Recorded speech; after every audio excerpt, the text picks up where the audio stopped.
एक बार पुनः स्वागत है आपके अपने YouTube चैनल हिंदी सन्मार्ग में। आज हम इस कक्षा के अंतर्गत कक्षा 7 हिंदी वाटिका का पाठ 8 हार की जीत का पठन करेंगे। चलिए बिना किसी देरी के पाठ का परिचय देखिए। हार की जीत कहानी सुदर्शन की कालजयी कहानियों में से एक है, जिसमें मानवीय तत्व प्रमुख हैं। कहानी में डाकू खड़क सिंह छल से घोड़ा छीनकर बाबा भारती को हरा देता है, परंतु बाबा भारती के परोपकारी वचन उस पर ऐसा प्रभाव डालते हैं कि वह स्वयं ही उनका घोड़ा वापस कर जाता है। बाबा भारती हार कर भी जीत जाते हैं। कृपया वीडियो को लाइक करें, शेयर करें तथा चैनल को सब्सक्राइब करें। आगे देखिए। माँ को अपने बेटे और किसान को अपने लहलहाते खेत देखकर जो आनंद आता है, वही आनंद बाबा भारती को अपना घोड़ा देखकर आता था। भगवत भजन से जो समय बचता, वह घोड़े को अर्पण हो जाता। वह छोटा बड़ा सुंदर था, बड़ा बलवान, उसके जोड़ का घोड़ा सारे इलाके में नहीं था। बाबा भारती उसे सुल्तान कहकर पुकारते, अपने हाथ से करहा करते, खुद दाना खिलाते।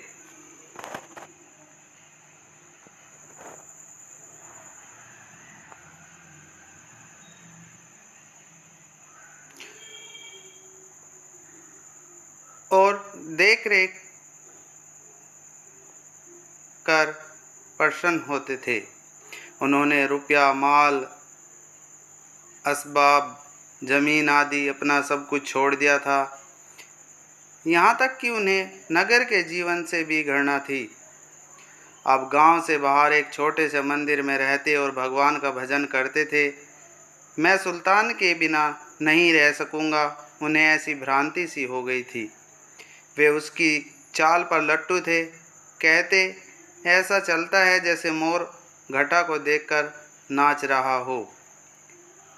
जब तक संध्या समय सुल्तान पर चढ़कर 8-10 मील का चक्कर न लगा लेते, उन्हें चैन न आता। खड़क सिंह इस इलाके का प्रसिद्ध डाकू था। लोग उसका नाम सुनकर कांपते थे। होते होते सुल्तान की कीर्ति उसके कानों तक भी पहुंची। उसका हृदय उसे देखने के लिए अधीर हो उठा। वह एक दिन दोपहर के समय बाबा भारती के पास पहुंचा और नमस्कार करके बैठ गया।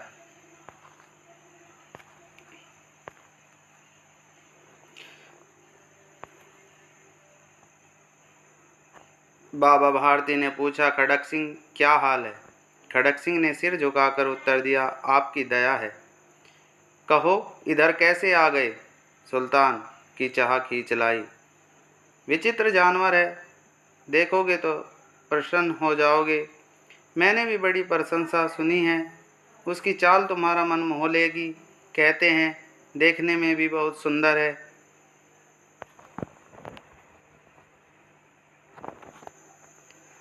क्या कहना, जो उसे एक बार देख लेता है, उसके हृदय पर उसकी छवि अंकित हो जाती है। बहुत दिनों से अभिलाषा थी, आज उपस्थित हो सका हूँ।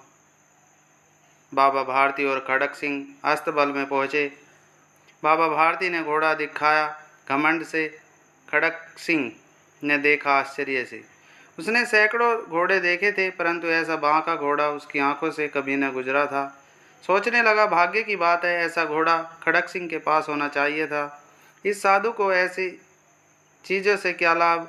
कुछ देर तक आश्चर्य से चुपचाप खड़ा रहा। उसके पश्चात उसके हृदय में हलचल होने लगी। बालकों की सी अधीरता से बोला, परंतु बाबा जी इसकी चाल न देखी तो क्या?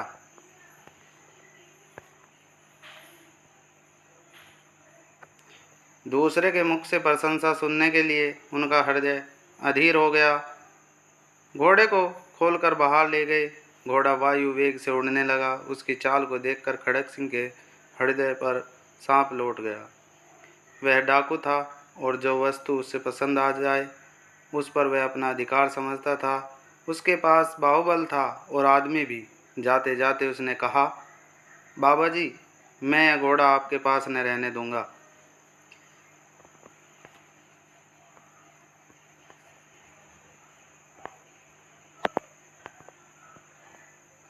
बाबा भारती डर गए।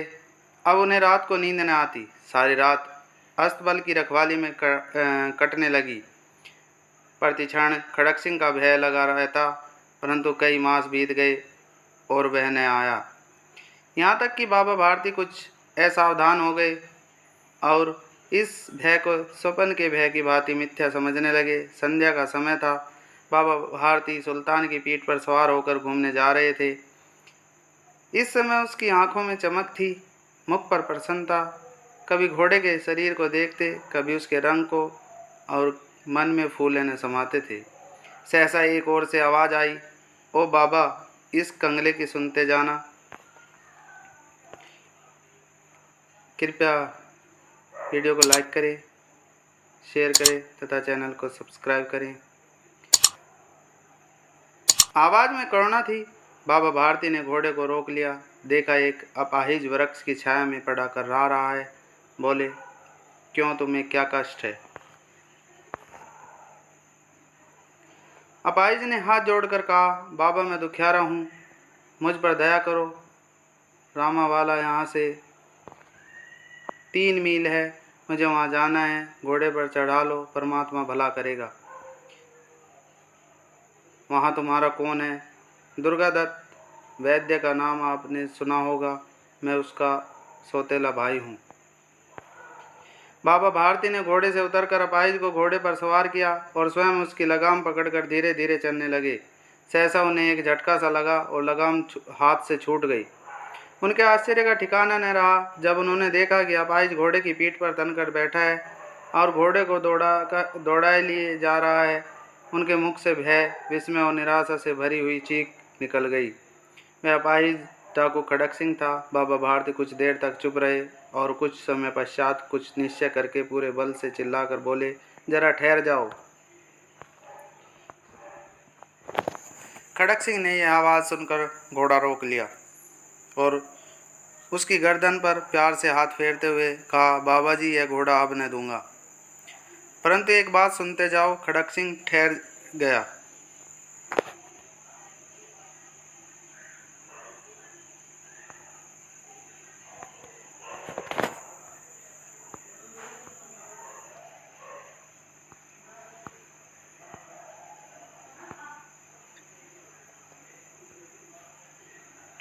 बाबा भारती ने निकट जाकर उसकी ओर ऐसी आंखों से देखा जैसे बकरा कसाई की ओर देखता है और कहा, यह घोड़ा तुम्हारा हो चुका है। मैं तुमसे इसे वापस करने के लिए न कहूँगा, परंतु खड़क सिंह केवल एक प्रार्थना करता हूँ, इसे अस्वीकार न करना, नहीं तो मेरा दिल टूट जाएगा। बाबा जी, आज्ञा कीजिए, मैं आपका दास हूँ, केवल घोड़ा न दूंगा। आप घोड़े का नाम मत लो, मैं तुमसे इस विषय में कुछ न कहूँगा। मेरी प्रार्थना केवल यह है कि इस घटना को किसी के सामने प्रकट न करना। खड़क सिंह का मुंह आश्चर्य से खुला रह गया। उसका विचार था कि उसे घोड़े को लेकर यहाँ से भागना पड़ेगा, परंतु बाबा भारती ने स्वयं उसे कहा कि इस घटना को किसी के सामने प्रकट न करना। इससे क्या प्रयोजन सिद्ध हो जा सकता है? खड़क सिंह ने बहुत सोचा, बहुत सिर मारा, परंतु कुछ समय न समझ न सका। हार कर उसने अपनी आंखें बाबा भारती के मुख पर गड़ा दी और पूछा, बाबा जी, इसमें आपको क्या डर है? सुनकर बाबा भारती ने उत्तर दिया, लोगों को यदि इस घटना का पता चला तो वे दीन दुखियों पर विश्वास न करेंगे। यह कहते कहते उन्होंने सुल्तान की ओर से इस तरह मुंह मोड़ लिया जैसे उनका उससे कोई संबंध ही नहीं रहा हो। बाबा भारती चले गए, परंतु उनके शब्द खड़क सिंह के कानों में उसी प्रकार गूंज रहे थे। सोचता था, कैसे ऊंचे विचार हैं, कैसा पवित्र भाव है। उन्हें इस घोड़े से प्रेम था। इसे देखकर उनका मुख फूल की भांति खिल जाता था। कहते थे, इसके बिना मैं रह न सकूँगा। इसकी रखवाली में वे कई रात सोए नहीं, भजन भक्ति न कर रखवाली करते रहे, परंतु आज उनके मुख पर दुख की रेखा तक दिखाई न पड़ती थी। उन्हें केवल यह ख्याल था कि कहीं लोग दीन दुखियों पर विश्वास करना न छोड़ दे। ऐसा मनुष्य नहीं देवता है। रात्रि के अंधकार में खड़क सिंह बाबा भारती के मंदिर पहुंचा। चारों ओर सन्नाटा था। आकाश में तारे टिमटिमा रहे थे। थोड़ी दूर पर गांव के कुत्ते भौंक रहे थे। मंदिर के अंदर कोई शब्द सुनाई न देता था। खड़क सिंह सुल्तान की बाग पकड़े हुए था।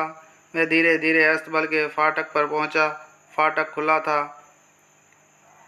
किसी समय वहां बाबा भारती स्वयं लाठी लेकर पहरा देते थे, परंतु आज उन्हें किसी चोरी, किसी डाके का भय न था। खड़क सिंह ने आगे बढ़कर सुल्तान को उसके स्थान पर बांध दिया और बाहर निकल कर सावधानी से फाटक बंद कर दिया।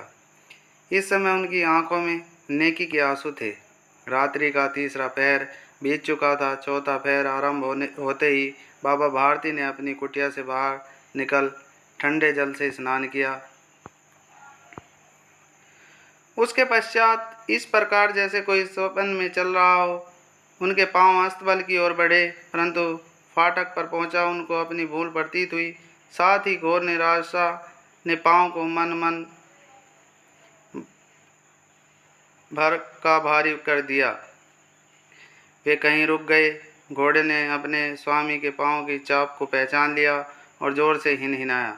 अब बाबा भारती आश्चर्य और प्रसन्नता से दौड़ते हुए अंदर घुसे और अपने प्यारे घोड़े को गले से लिपटकर इस प्रकार रोने लगे मानो कोई पिता बहुत दिन से बिछड़े हुए पुत्र से मिला रहा हो।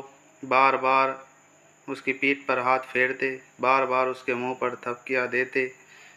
फिर वे संतोष से बोले, अब कोई दीन दुखियों से मुंह न मोड़ेगा। तो इस पाठ के रचयिता हैं सुदर्शन। कुछ शब्दार्थ देखिए। अर्पण, भेंट करना। असबाब, सामान। कीर्ति, यश, बांका, आकर्षक एवं सुंदर। अधीरता, बेचैनी। मिथ्या, झूठ। कंगले, दरिद्र। प्रयोजन, उद्देश्य। फाटक, मुख्य दरवाज़ा। चाप, आवाज़।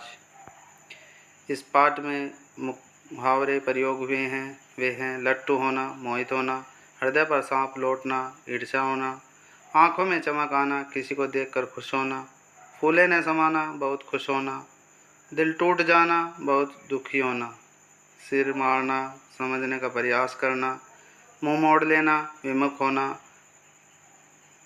मन भर का भारी, हृदय में बहुत दुख होना। कृपया वीडियो को लाइक करें, शेयर करें तथा चैनल को सब्सक्राइब करें और अपना प्यार यूं ही बनाए रखें। अगली कक्षा में हम पाठ 8 के मौखिक एवं लिखित प्रश्नोत्तर के साथ साथ पुस्तक कार्य करेंगे। धन्यवाद।